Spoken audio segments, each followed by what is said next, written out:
Bismillahirrahmanirrahim. Assalamualaikum warahmatullahi wabarakatuh. Waalaikumsalam warahmatullahi wabarakatuh. Alhamdulillahi nahmaduhu wa nasta'inuhu wa nastaghfiruh wa na'udzubillahi min sururi anfusina wa min sayyiati a'malina. May yahdihillahu fala mudhillalah wa may yudlil fala hadiyalah. Asyhadu an la ilaha illallah wahdahu la syarikalah wa asyhadu anna Muhammadan abduhu wa rasuluh. Dahulukan anak atau orang tua. Ketika seorang anak sudah menikah, gaya hidupnya berbeda. Ketika belum menikah, itu anak semuanya tergantung orang tua. Makan numpang sama orang tua, tidur di rumah orang tua, listrik, telepon, semuanya mengandalkan orang tua. Begitu seorang anak sudah menikah, berubah statusnya. Jadi seorang suami, jadi seorang istri, hidupnya harus mandiri. Resiko kenapa berani menikah. Seorang perempuan terpisah dari orang tuanya, dari ayah ibunya, dari saudaranya. Apalagi seorang anak laki-laki. Begitu dia habis menikah, dia punya tanggung jawab yang lebih besar. Kenapa? Harus ngidupin anak orang. Istrinya dikasih makan apa, mau tinggal di mana, dikasih pakaiannya bagaimana, itu kewajiban seorang anak laki-laki yang setelah menikah disebut dengan suami. Kewajibannya berubah jadi berapa? Sekarang kan dia punya ayah, punya ibu, punya anak, punya istri. Sekarang bagaimanakah yang namanya seorang anak laki-laki menafkahi orang tuanya? Bagaimana yang namanya seorang anak perempuan menafkahi kedua orang tuanya? Kita lihat yang namanya seorang suami wajib menafkahi istri dan anak-anaknya. Suatu ketika Siti Aisyah bertanya, "Ya Rasulullah, siapakah yang paling berhak dengan seorang anak perempuan? Orang tuanya. Siapa yang paling berhak dengan seorang istri? Kalau seorang perempuan sudah menikah, itu adalah suaminya. Siapa yang berhak dengan seorang anak perjaka? Orang tuanya. Siapa yang berhak dengan seorang suami kalau anak perjaka sudah menikah? Itu adalah ibunya." Artinya seorang anak laki-laki kalau sudah menikah, itu ibunya yang harus diurusin. Sekarang kalau seandainya anak laki-laki kita sudah pada menikah, masalah nafkah, mana yang wajib dia utamakan? Menghidupi anak istrinya apa emaknya? Anda silahkan lihat di dalam surat An-Nisa 34.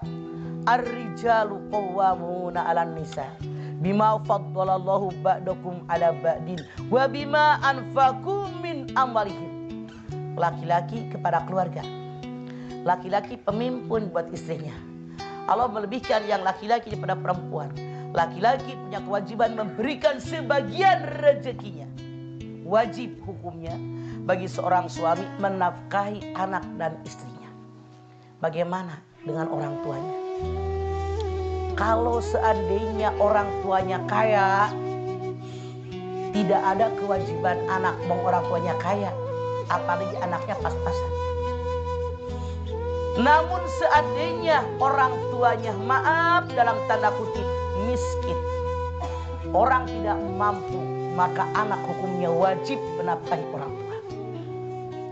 Atau orang tua Anda sudah renta, sudah tua, sudah tidak berdaya untuk cari rezeki sendiri, maka anak-anak hukumnya wajib memberikan kepada orang tua. Anda silahkan lihat Al-Baqarah 219.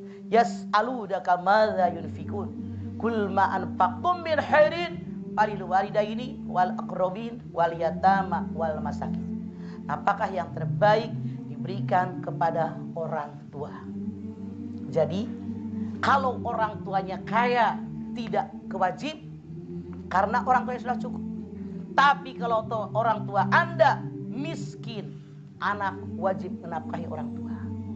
Kalau orang tua Anda sudah renta, sudah tua, tidak mungkin bekerjanya nafkah, kewajiban anak-anak ngurusin orang tua.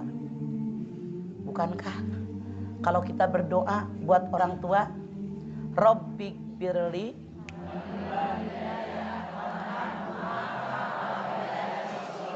Apa artinya? Ampuni dosa saya, dosa kedua orang saya. Sayangi mereka sebagaimana. Ini kan dulu kecil, kayak ada dua. Waktu kecil yang ngurusin kita siapa? Mah. Rela orang tua mengorbankan segala-galanya buat anak. Makanya kalau ada anak menyanyiakan orang tuanya, hukumnya dosa besar. Celaka dia, celaka dia, celaka dia. Siapa Rasulullah? Orang yang orang tuanya masih hidup dan sudah renta, tapi dia tidak masuk dalam surga. Makanya Anda bersyukur kepada Allah. Kalau orang tuanya Anda masih hidup, Anda urusin, itu adalah kuncinya surga. Ridallah fi ridal walidain, suhtullah fi suhtil walidain. Yang aneh, zaman now ini Masya Allah, istri galak, suami takut sama bininya. Ada nggak yang istrinya galak di sini? Ada nggak suami? Ada nggak suami yang takut sama bini? Harusnya yang namanya anak laki-laki ngabdinya sama emaknya. Di kita mah aneh. Anak laki-laki lebih takut sama bininya, tidak menghormati emaknya gara-gara takut bini dosa besar. Istri kuasai suami. Suami lebih mencintai istri daripada emaknya. Itu adalah kunci neraka.